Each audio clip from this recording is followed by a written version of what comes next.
Shalom. Pagi ini kita akan bersama-sama membaca firman Tuhan yang terambil dari kitab 2 Samuel. Pasal yang kelima ayat 17 sampai ayat 25. 2 Samuel pasal 5 ayat 17 sampai ayat 25. Kita akan membacanya saling sahut bersahutan. Saya akan awali ayat 17, jemaat 18 dan seterusnya. Saling ganti bergantian sampai tiba pada ayat 25.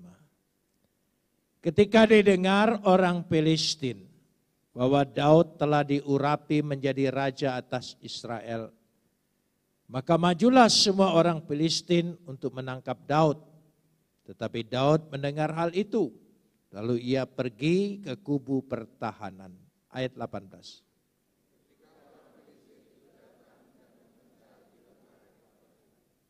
Bertanyalah Daud kepada Tuhan, apakah aku harus maju melawan orang Filistin itu? Akan kau serahkan mereka ke dalam tanganku? Tuhan menjawab Daud, majulah, sebab aku pasti akan menyerahkan orang Filistin itu ke dalam tanganmu.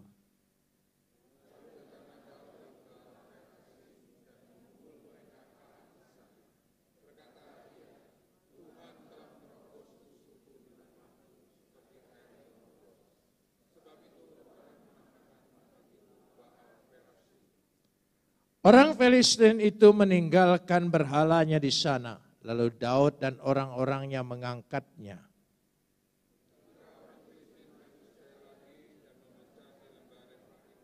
Maka bertanyalah Daud kepada Tuhan, dan ia menjawab, janganlah maju.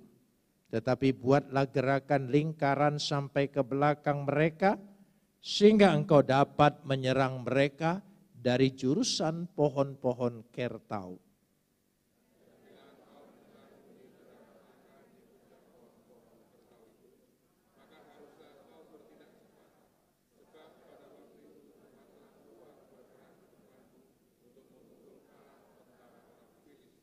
Dan Daud berbuat demikian seperti yang diperintahkan Tuhan kepadanya.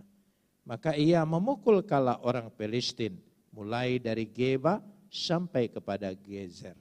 Kapot lecha Adonai Elohenu kapot lecha. Segala kemuliaan ya Adonai Tuhanku, kemuliaan bagimu. Saudara yang dikasihi Tuhan, meskipun anak Tuhan, dia tidak luput dari musuh-musuh kehidupan. Tantangan, rintangan, sakit, penyakit, semua dialami oleh manusia ini. Karena ketika dosa sudah merusak bumi ini, maka bumi ini terkutuk. Dengan kata lain bersusah payah, hasilnya tidak seberapa, semak belukar, semuanya dialami hal-hal yang seperti itu. Kita tahu kehidupan kita ada tantangan. Sekarang ini orang sedang populer berbicara tentang virus corona. Saya baru pulang dari Jogja, naik taksi, supir taksi mengeluh bahwa sedikit sekali penumpang yang turun, terutama dari luar negeri. SQ turun hanya 7 orang, yang biasanya full tetapi berkurang. Hotel juga menjadi sepi. Semuanya. Ekonomi menjadi lesu. Dan inilah hidup. Hidup itu banyak tantangan. Dan kenapa Tuhan izinkan tantangan itu terjadi? Mengusik kehidupan kita, mengganggu kedamaian kita, kenyamanan kita, kesehatan kita. Kenapa semua mengganggu itu semuanya? Karena Tuhan ingin menunjukkan kemana engkau lari, kemana engkau bergantung, kemana engkau minta tolong, di mana sandaranmu dalam hidupmu. Maka dibuktikan pada ayat di sini, ayat yang ke-17. Bagus sekali kalimat yang terakhir. Tetapi Daud mendengar hal itu, lalu ia pergi ke kubu pertahanan. Dia pergi ke kubu pertahanan. Dikatakan di sini, ya, wa yeret el hamasudah, ke kubu pertahanan. Metsudah adalah gambaran sekarang itu benteng yang disebut Masada.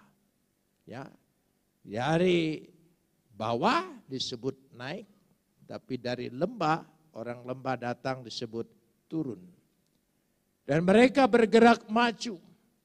Tetapi Daud tahu tempat di mana dia berlindung, di mana dia memohon. Bahwa kubu pertahanan kita punya satu-satunya, yaitu Tuhan itu sendiri. Amin. Tempat kita lari, mengadukan, tempat kita berlindung, memohon, meminta, semuanya kepada Tuhan. Tuhan itu tidak menuntut lebih dari kemampuan kita, tapi Dia memberi lebih daripada apa yang kita ingini. Itu Tuhan. Maka bertanyalah Daud, setelah dia bersekutu di kubu pertahanan Tuhan, dia bertanya. Daud bertanya kepada Tuhan. Dikatakan di sini kata-kata kerja bertanya itu wayis'al. Asal katanya sya'al. Yaitu berarti meminta petunjuk dengan Tuhan. Memohon informasi dengan Tuhan. Karena dia tahu Tuhan Maha Tahu. Kalau Tuhan Maha Tahu, maka dia berserah dalam segala hal, bukan hanya ketika dalam hal-hal rohani, dalam hal duniawi pun dia berserah kepada Tuhan. Dia memohon kepada Tuhan. Itu Daud. Kita lihat di sini saudara. Sebab Daud tahu semuanya ada di tangan Tuhan. Kita lain. Dalam hal-hal rohani kita bertanya dengan Tuhan, mohon petunjuk Tuhan. Tapi dalam hal-hal yang lain kita sering berkata, aku mampu, itu keahlian aku, itu profesiku, itu pengalamanku. Seringkali kita berkata seperti itu. Padahal tidak demikian. Hidup ini milik Tuhan. Akulah jalan, kebenaran, dan hidup. Berarti kehidupan itu sendiri adalah milik Tuhan. Jadi kalau kita ingin terus berserah kepada Tuhan. Semua dikatakan di sini. Lalu ketika Daud bertanya, tetapi Tuhan menjawab, dikatakan di situ dengan jelas sekali ayat yang ke-19. Tuhan menjawab, Daud, mari kita baca bersama. Majulah. Ya, 19b. Ayat 19b dikatakan, ya, Tuhan menjawab Daud, apa dikatakan? Majulah. Sebab aku pasti kinaton. Tidak boleh ada keraguan dengan perkataan Tuhan. Ya, tidak boleh ada kebimbangan dengan janji Tuhan. Pasti kinaton. Diterjemahkan tepat sekali. Dengan jelas dikatakan di sini, aku pasti. Saudara minta kepastian dalam hidup ini, di dunia ini. Tidak ada lain, hanya Tuhan yang sanggup menjawab kepastian itu. Manusia tidak mungkin saudara. Hanya Tuhan yang sanggup menjawab, memberikan kepastian. Tanya Tuhan. Kinaton. Ya, pasti. Eten aku akan menyerahkan Filistin. Orang Filistin itu, coba perhatikan, lanjutkan ayatnya. Aku pasti akan menyerahkan orang Filistin itu ke dalam tanganmu.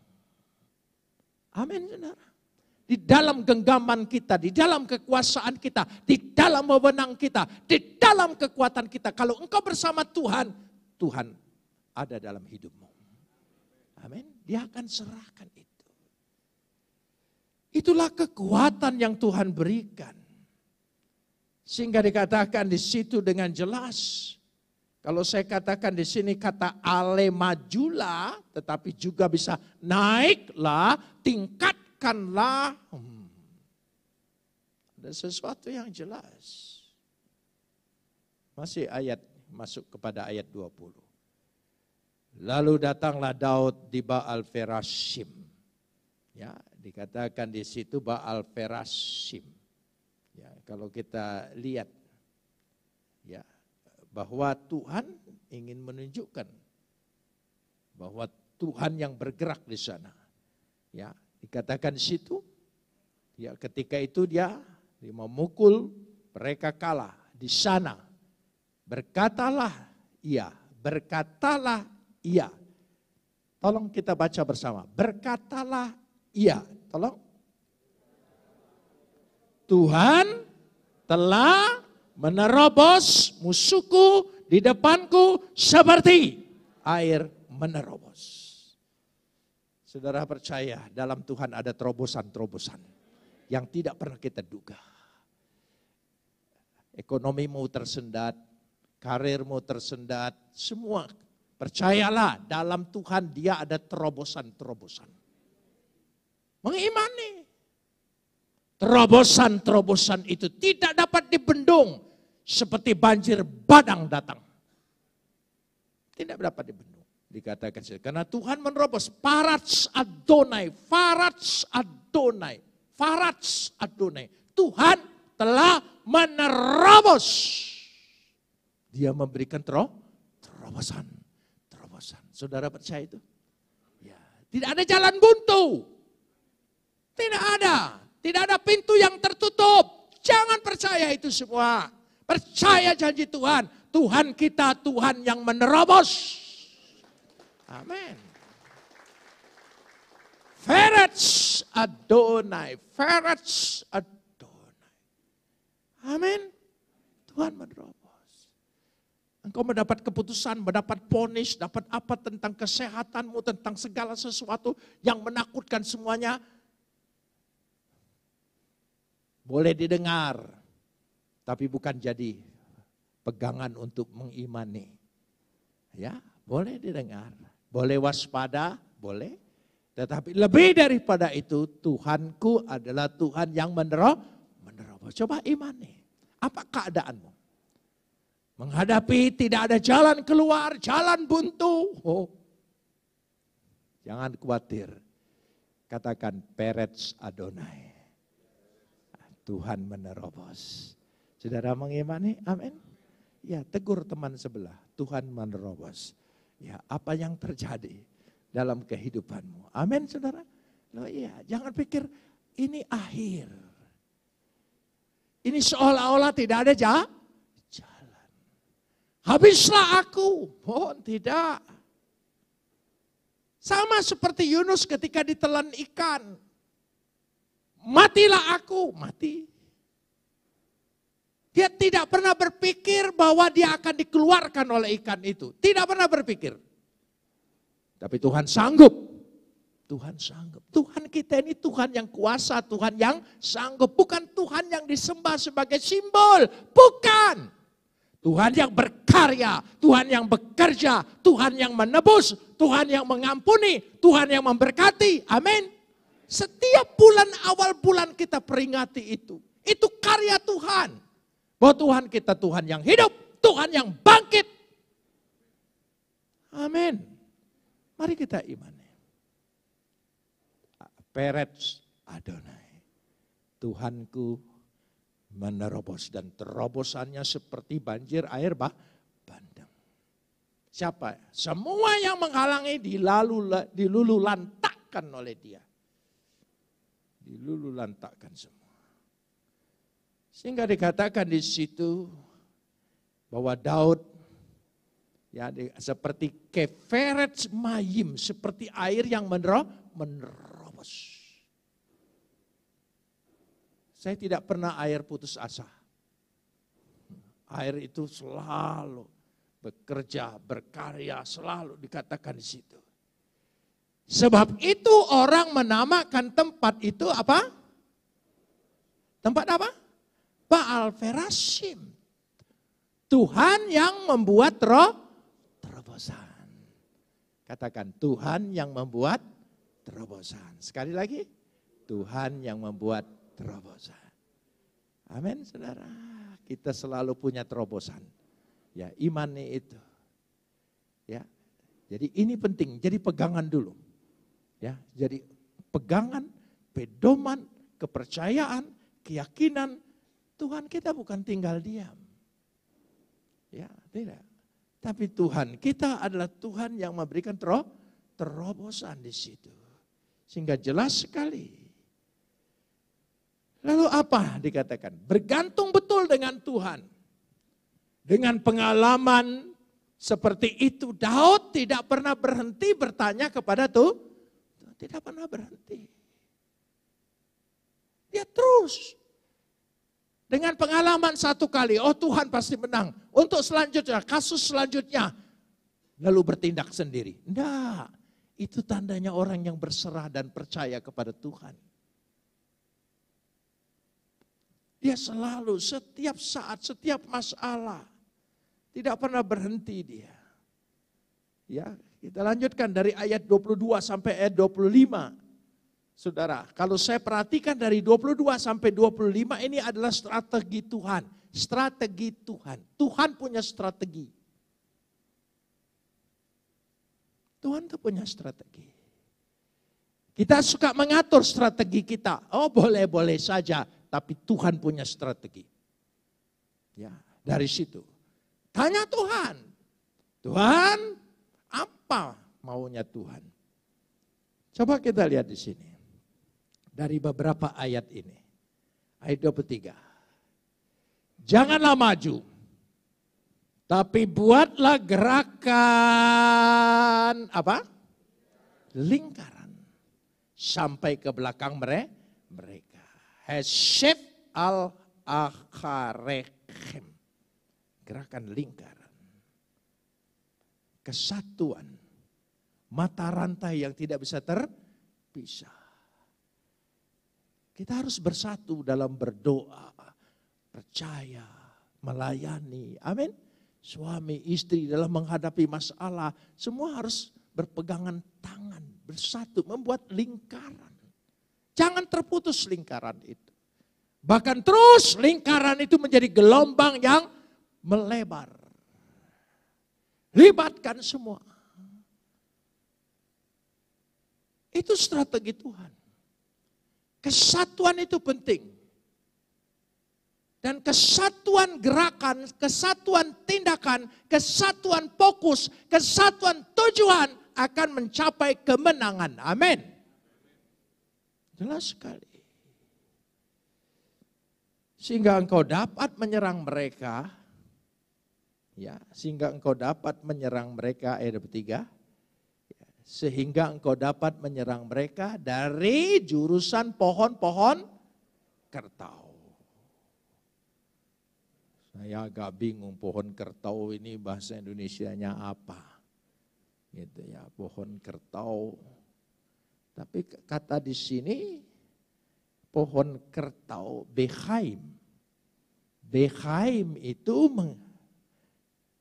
kata akarnya baka. Baha. Kata baha itu sama dengan teba. Artinya menangis. Menangis. Ceritain dulu pohon baha ini supaya tahu gambarannya. Pohon baha itu daunnya lebar. Dan ujungnya berigi-rigi. Seperti gergaji. Ya. Dan kalau daunnya dipotong, dia keluar getah.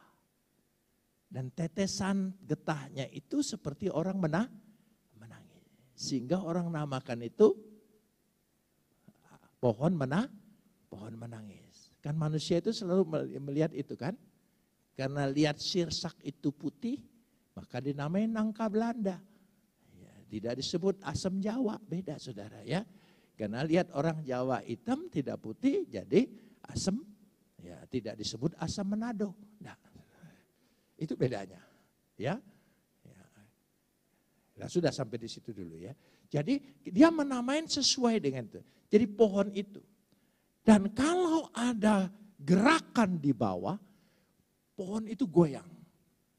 Dan bunyinya sangat gemerisik. Menandakan ada sebuah gerakan.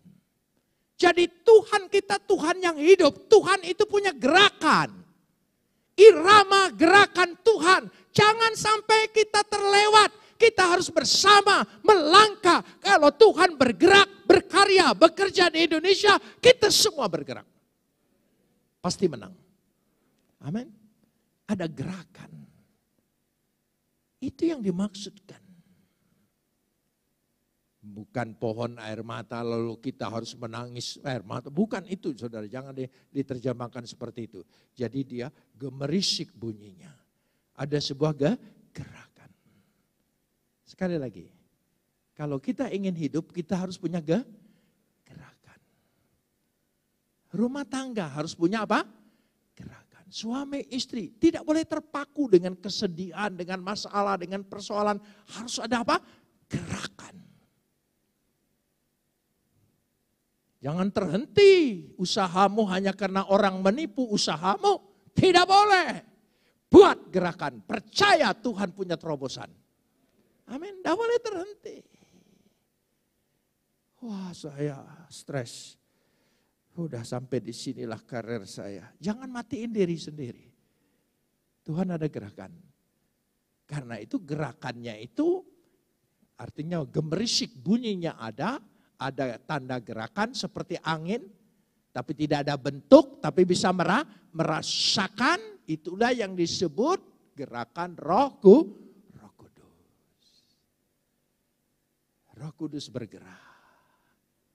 Karena itu kita tidak bisa dipisahkan, percaya pada Bapa, percaya kepada Anak, Firman, Yesus, dan percaya kepada Roh Kudus. 3 pribadi yang tidak dapat dipisah. Tidak dapat dipisahkan. Dari situ letaknya. Ketika mendengar bunyi langkah gerakan itu, ya ayat 24, dan bila engkau mendengarkan bunyi derap langkah, bunyi derap langkah, bunyi derap langkah. Saudara mengerti kata derap dan langkah? Seperti barisan tentara. Dan tentara itu selalu kalau derap langkahnya, berjalannya, enggak. Kecuali mengintai. Tapi ketika dia menunjukkan kekuatan, dia coba perhatikan tentara. Wah, teriak-teriakannya bareng bersama-sama, serentak. Wow. Orang takut. Ya, memang di situ. Maka haruslah engkau bertindak cepat. Perhatikan saudara, derap langkah daripada gerakan pohon-pohon kertau itu, maka haruslah engkau, tolong sambung, ketepatan waktu, keseiramaan tindakan, kesatuan langkah bersama-sama, fokus pada tujuan bersama. Apa yang kita buat di gereja ini, itu bukan hanya keputusan pengurus, itu keputusan Tuhan yang harus kita ikutin iramanya. Saya percaya pasti kita diberkati. Gereja kita diberkati, tidak mungkin rumah tangga kita tidak diberkati. Karena gereja ini terdiri orang-orang yang diberkati. Itu. Sehingga ya pada waktu itu, tolong sambung ayat 24 ini. Sehingga pada waktu itu, ya coba. 24. Bertindak keluar, ya. Bertindak cepat sebab pada waktu itu, tolong sambung. Keluar, berperang di depanmu untuk memukul kala. Oh. Amin. Engkau tidak bergumul sendiri. Cukup Yesus di Taman Getsemani bergumul sendiri. Disitulah dia menebus segala pergumulan kita. Amin. Kalau apa yang dialami Yesus kita harus alami, berarti engkau menghina pengorbanan Kristus. Tetap aja kita harus usaha sama seperti Kristus usaha. Agama model begitu sudah lama saya tinggalin. Saudara, saya percaya Yesus anugerah diberikan kepada kita. Amin. Luar biasa anugerahnya dahsyat. Dan semua janji firman-Nya. Dia berperang, dia bergerak, dia menerobos, dia semua dia. Bukan kita tinggal diam, kita ikutin langkahnya, kita ikutin geraknya, kita harus bertindak juga cepat seperti kecepatan yang Tuhan inginkan. Jangan berleha-leha. Ya. Itu karena berleha-leha karena akibat Julaiha. Ya. Jadi sehingga dia memukul mundur. Memukul mundur. Saudara, saya ingin membahas sedikit tentang apa arti daripada strategi Tuhan. Ya, di dalam gereja ini. Ya, strategi Tuhan. Efesus pasal 4 ayat yang ke-13. Efesus pasal 4 ayat 13. Tolong ditayangkan dan jangan dulu dirubah-rubah. Efesus pasal 4 ayat 13. Ya, kita baca bersama dulu. Sampai kita semua telah mencapai kesatuan iman dan pengetahuan yang benar tentang anak Tuhan, kedewasaan penuh dan tingkat pertumbuhan yang sesuai dengan kepenuhan Kristus. Itu strategi. Itu strategi. Jadi apa yang dimaksudkan di sini? Kalau strategi itu terjadi, bergerak bersama-sama sampai mencapai kesatuan. Saya ingin berbicara ayat ini satu persatu. Ya, kita lihat bersama-sama. Ya, kata sampai, ya, sampai, saudara memakai kata mekri, sampai pada sebuah tujuan. Jadi harus sampai, mekri, sampai. Jadi kalau punya program itu harus tuntas. Kalau punya cita-cita harus diwujudkan tuntas. Kalau punya segala sesuatu harus tuntas. Jangan di tengah jalan. Jangan di tengah jalan. Saya katakan, tayangkan. Sampai kita semua. Kita semua. Ya, sampai kita semua telah mencapai. Kita harus mencapai.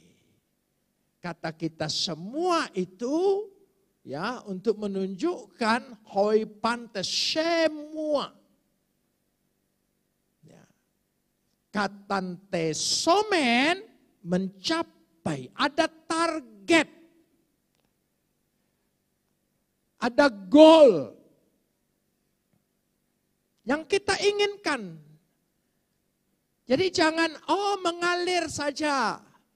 Gak boleh kata itu ada dalam hidup kita.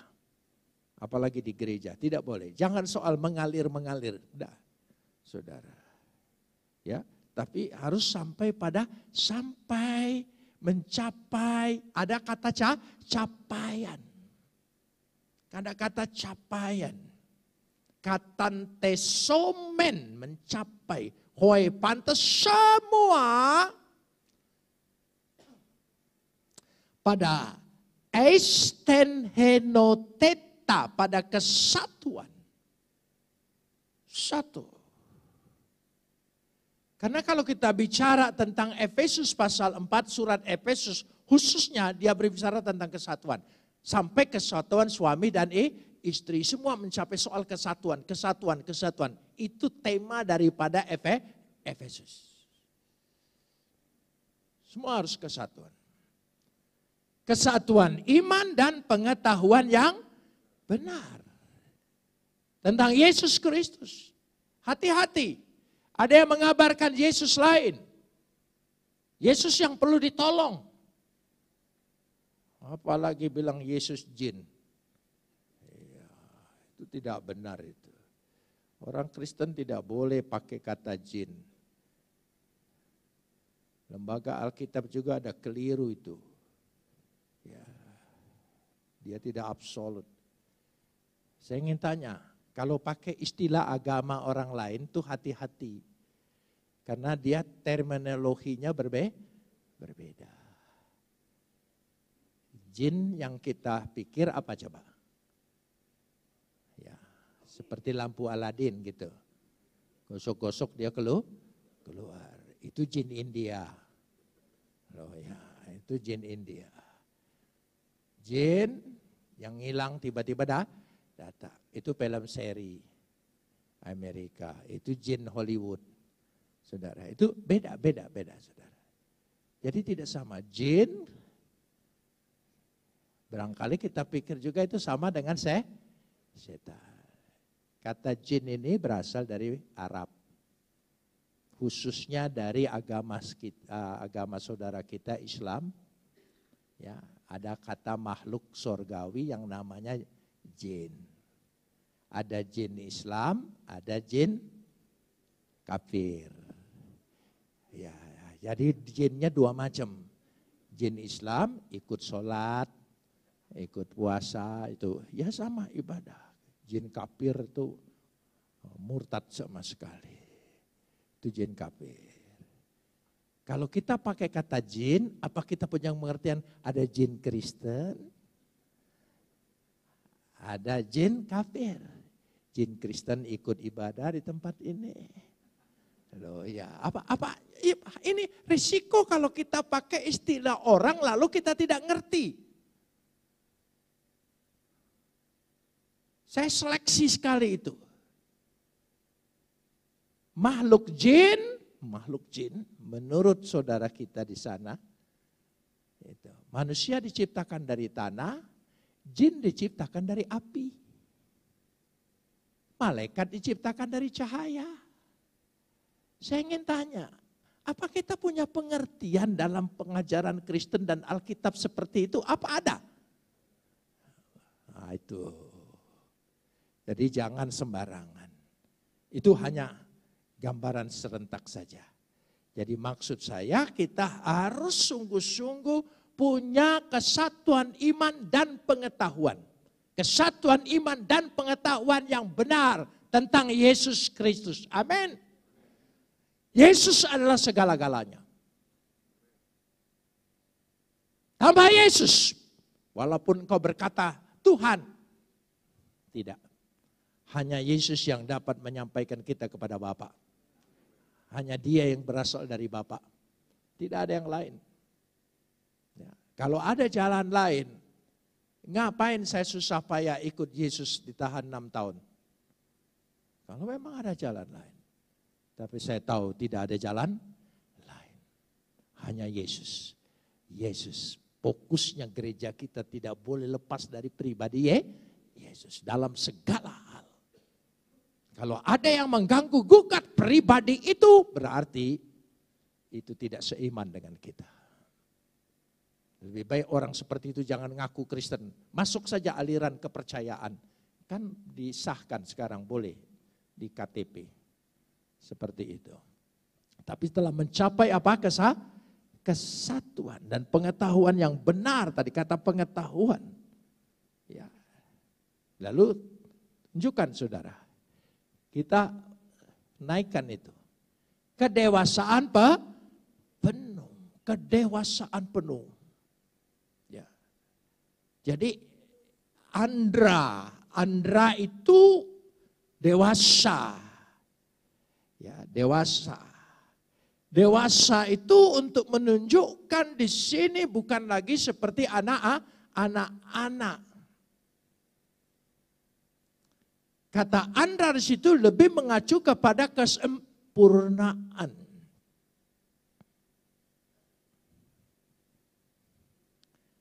Saya tidak tahu istilah daerah saudara, tapi di daerah saya,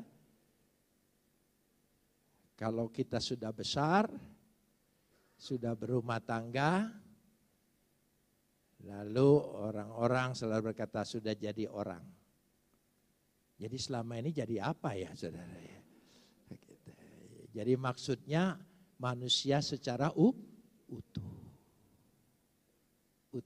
Sempurna di situ utuh.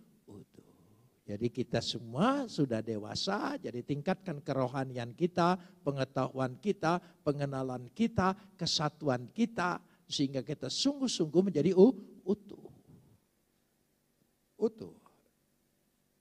Kita lanjutkan sekarang ini. Ya. Kita lanjutkan.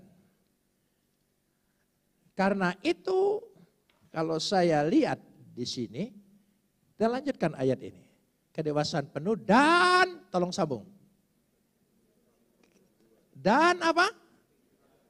Tingkat pertumbuhan. Kata tingkat memakai kata metron. Meter.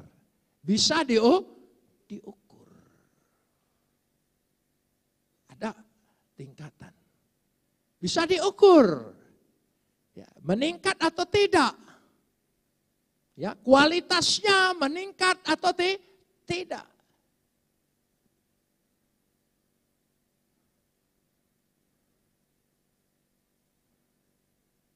Jadi tingkatnya. Itu kata metron tadi. Ya, tingkat.